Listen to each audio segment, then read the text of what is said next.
Civic Hub is a shared community space for grassroots and small nonprofit organizations working to make lives better for everyone in Waterloo region. Our organizations come from a range of fields: environmental justice, democratic reform, arts and culture, anti-poverty, anti-racism, human rights, ethno-cultural, newcomer support, technology, peace and non-violence, spirituality, and well-being. On the show, we welcome one of our partners to the Civic Hub.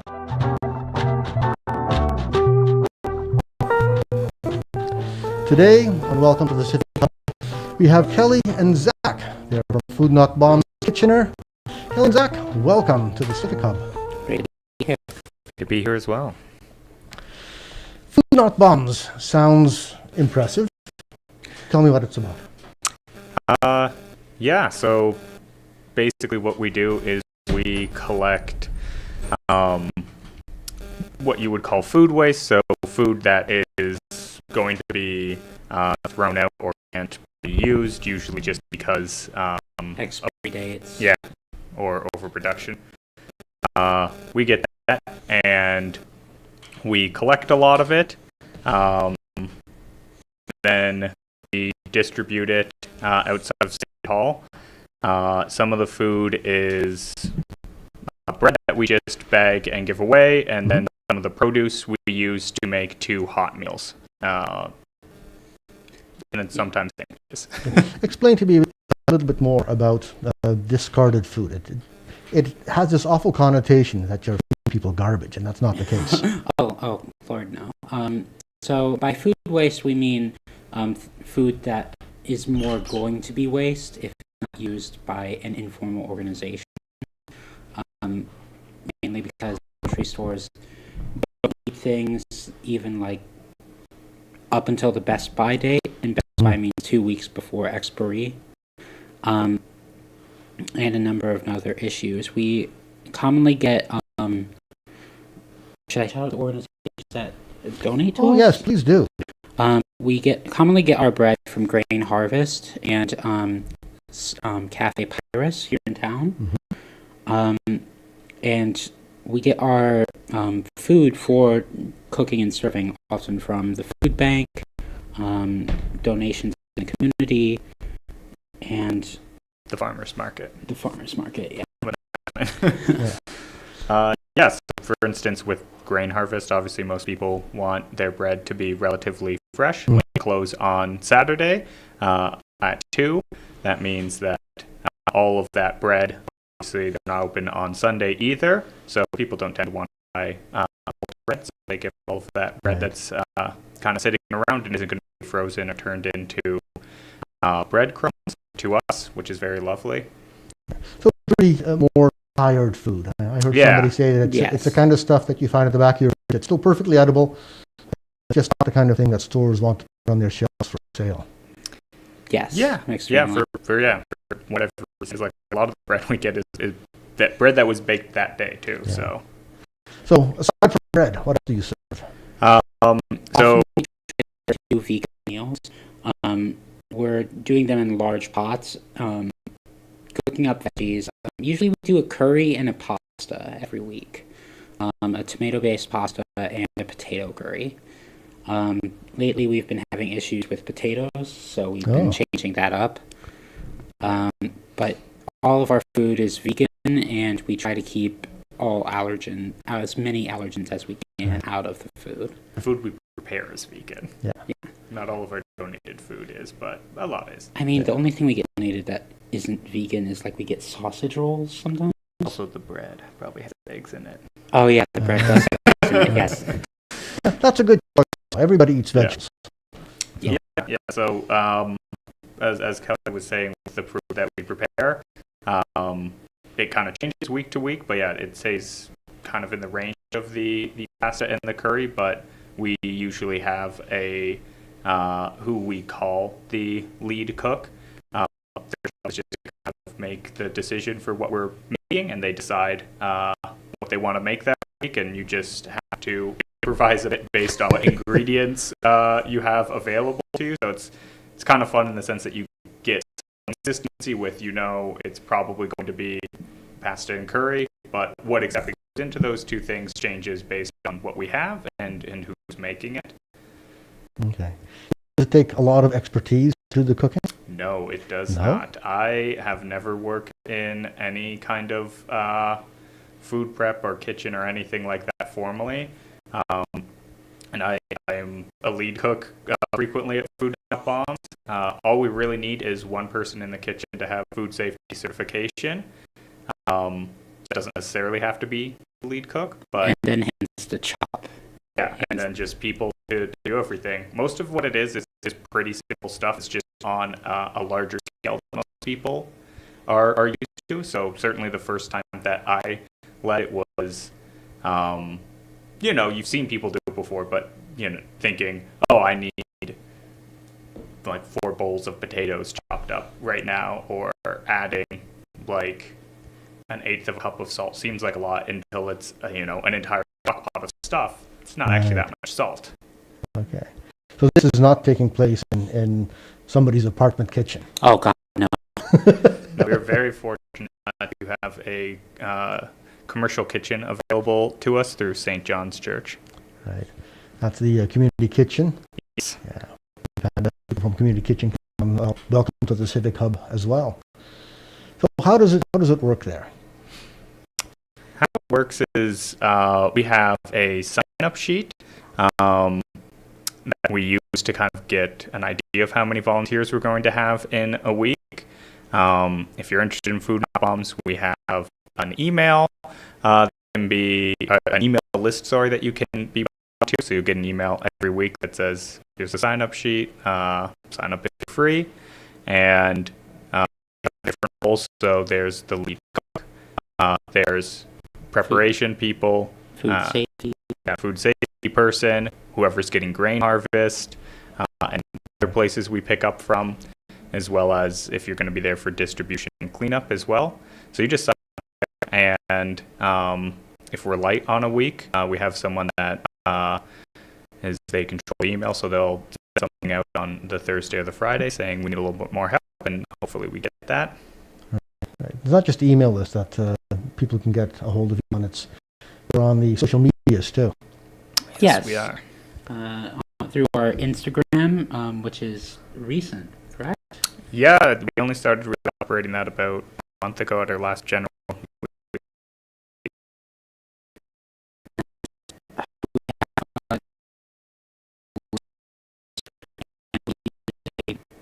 Discord server. Yep. But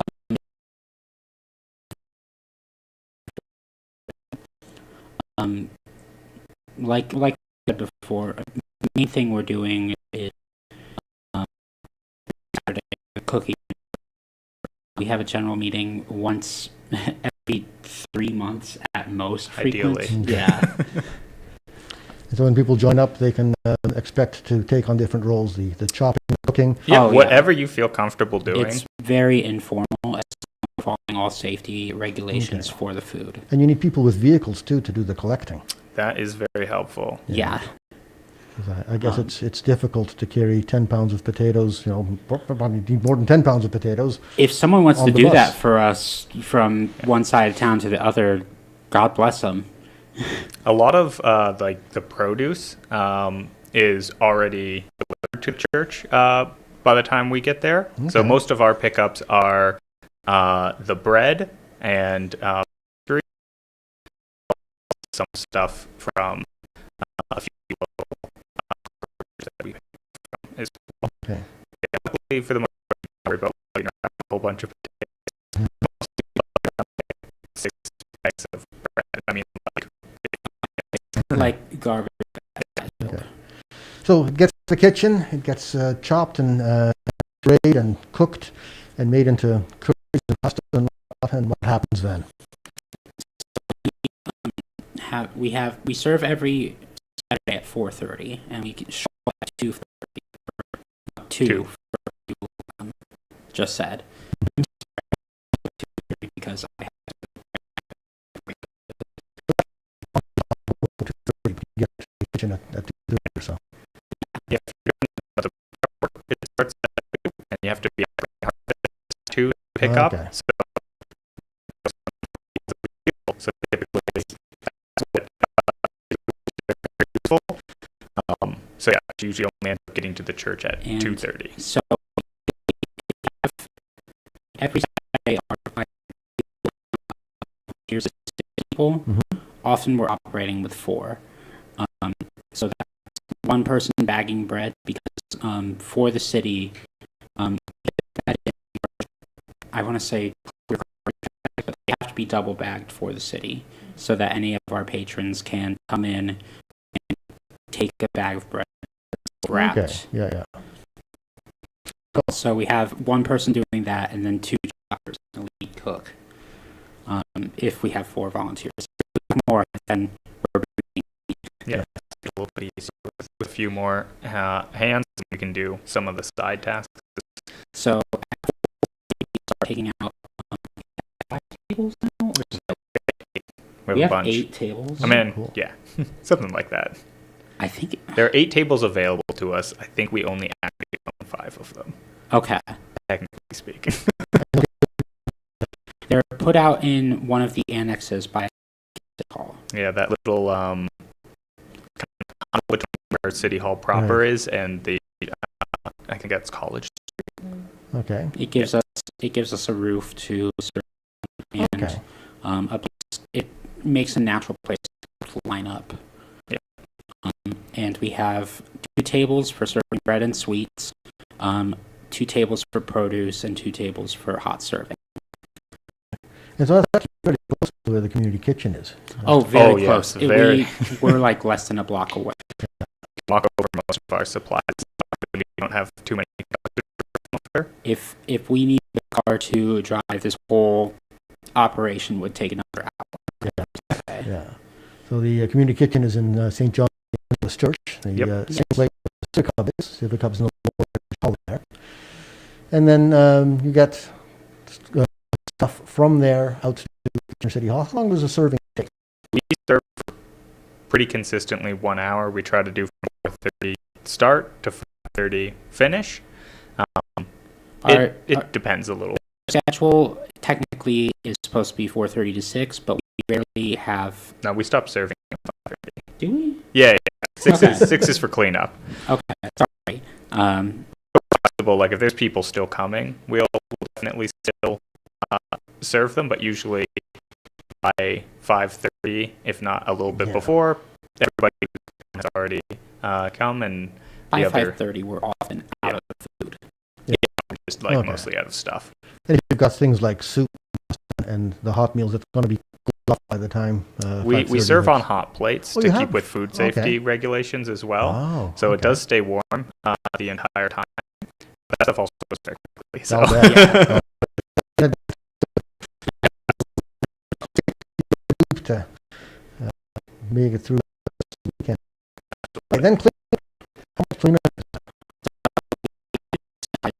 After scrubbing and washing all dishes, and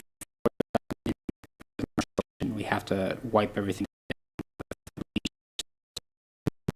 And it takes anywhere from half an hour if we have enough hands, like 90 minutes. I remember this was like a few years ago. Zach and I one night were there until about 9 p.m. at night. that was about Friday, so Oh, it's only an Yeah. extra hour. we weren't there from 6 till 9. But yeah, yes, I do remember that. That was a lot. so more people on cleanup would be really beneficial. Yes, Yes. or if we have a ton of people, sometimes we get a very volunteer that does for distribution and stuff inside. Because we greatly appreciate it. Before you Very even get much. back to the kitchen with all the Yeah, utensils we have and all the whatnot. old stuff Yeah. that they can clean up, and then they usually, I think, lately we've been better staffed than Oh, some definitely. some of the lower times. But yeah, I would say typically most of our cleanups now last between 20 and 45 minutes, depending on how many people stay. Okay.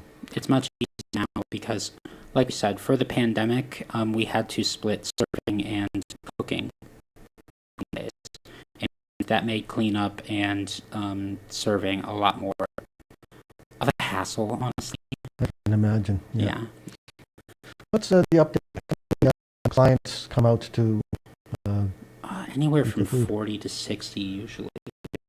I would say the hot meals we probably typically have around 40 to 60 servings of those, and those almost always disappear. So I would say that's typically around. Sometimes very cold or horrible rainy day, something like that. We have less summer. We usually do a little bit more because there's really? more kind of traffic for people to be walking around. Just intuitively, I would have thought that winter would be peak time for people to come in for a hot meal on a Saturday. I mean, if it's covered in snow, it's just a further distance to walk. Then I suppose. Like I feel like we get a lot of things regulars, kind of regardless of weather conditions a little bit. But when it's nicer, we get either some people passing through, because truly food not bombs is for anybody. One of our main goals is to reduce the food waste, but then secondary is to feed people who may be so a lot more summer people who are just kind of passing through, or like, what's going on here? Why do you have all this bread? Festival downtown. Mm-hmm. There's a big event, and people being like, "Oh, all this bread here, how much does it cost?" And we're like, "It's actually all free. If you'd like some, please take some." That's an unusual thing. In a capitalist society, everything has a cost. People who are giving even seem a little suspicious. Definitely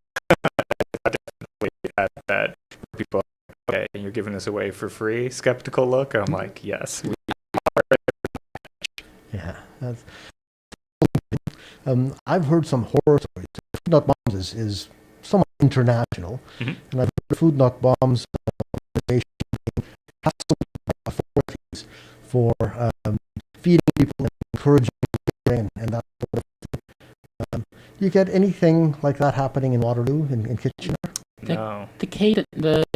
The police authority has not. No, they're very amicable. Often when there's large food, there's many battles that happen at Kitchener City Hall. Often we just see police representatives like. I believe we're fortunate to have benefit of food. So, yeah, I've been there. We've not been hassled by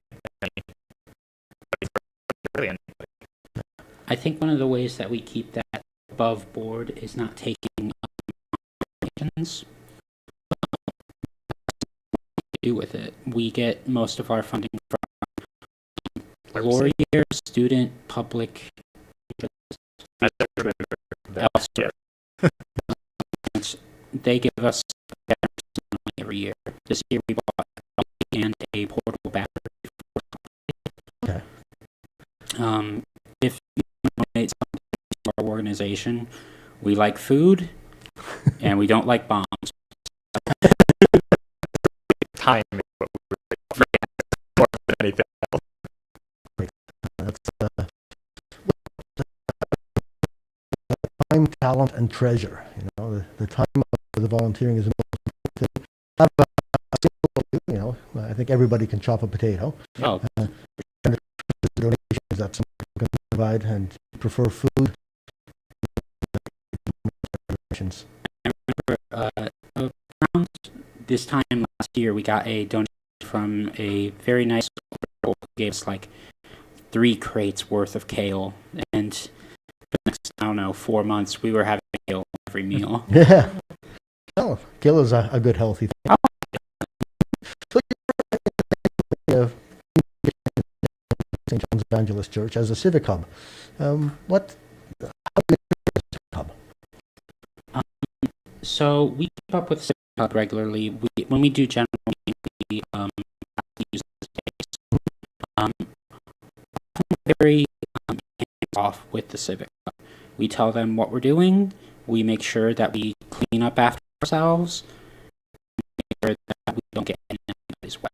Right. We're a very the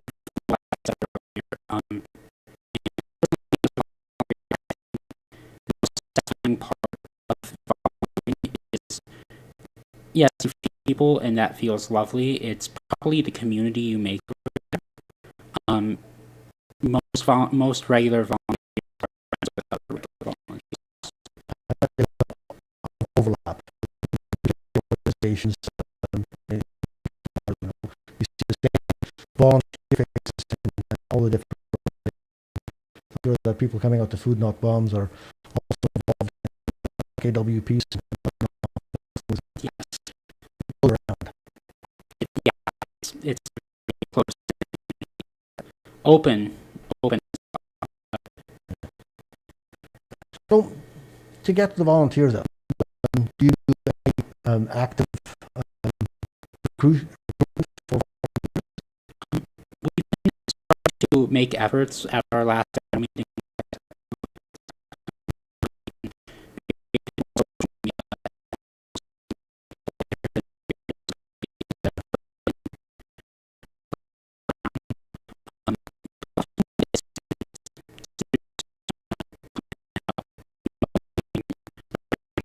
Because they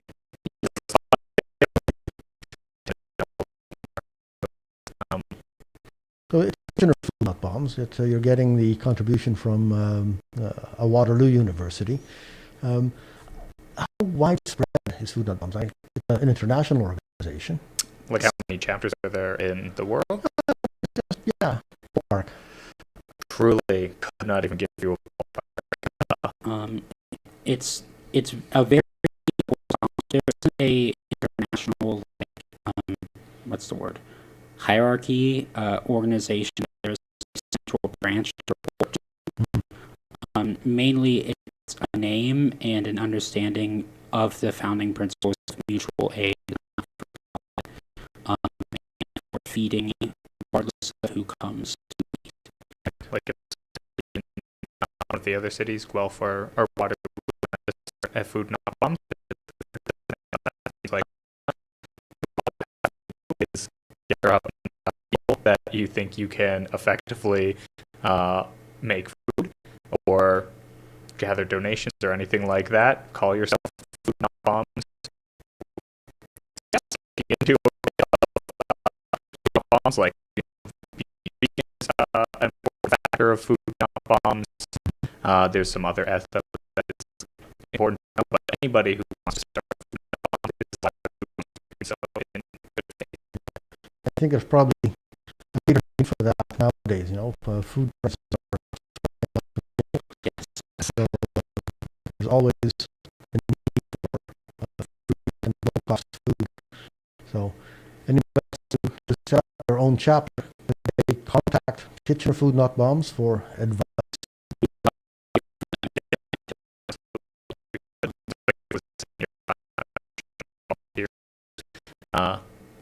Help them out. That is Probably right now going through our Instagram. the Instagram account. It's new. It's monitored right now. We have two people who know food, so they're You can contact the Civic Hub too, and they'll know get whole Food Not Bombs. yes, they would. Yeah. So all the contact information, we'll have it on our show notes at civichubwr.org. And you can go to Instagram. It's FNB_KW. Yes. Kitchener Waterloo account there. So what's happening? What's on the menu for this coming weekend? Do you have any idea? We don't know until today. So Yeah. we have a pantry that St. John's generously gives to us, and often we're looking at our live ingredients. It goes back within a month max from when we get it. And our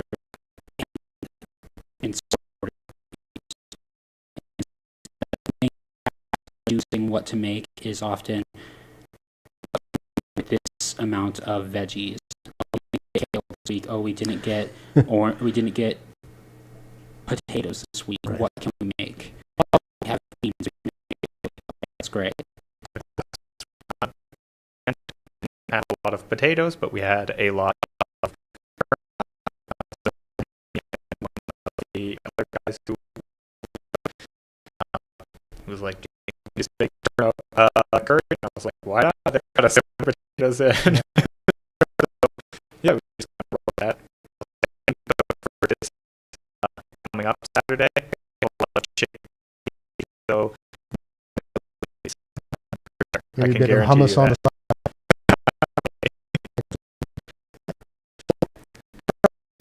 Food Not Bombs for their Instagram account, and then you'll be able to come out, volunteer, participate, and buy food Yeah. at no cost. Or even, to citizens. you feel free to just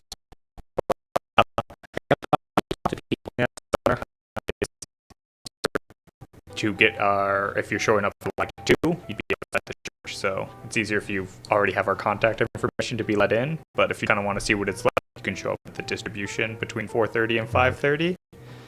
Talk to us there and see if it's something that you're interested in.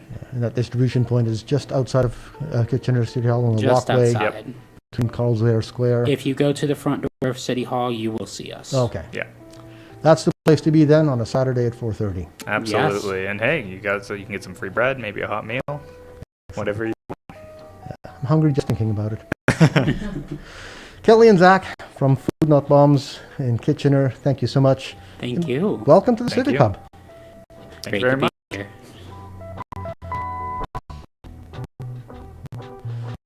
You've been listening to Welcome to the Civic Hub, where we welcome community partners to the Civic Hub. The Civic Hub is online at civichubwr.org. You can reach the Civic Hub by email at civichub@waterlooregion.org. Welcome to the Civic Hub is produced at the studio of CKMS FM 102.7 Radio Waterloo. The show is sponsored by the Social Development Center of Waterloo Region. The executive producer is Alexander Petrovich. Ritika Sharmali is the producer and show host. Technical production is by Angeli Sanderson, and my name is Bob Jonkman. Civic Hub is supported by the Region of Waterloo Upstream Fund. The theme music is A Good Bass by Kumu from the Free Music Archive and used under a Creative Commons CC0 license.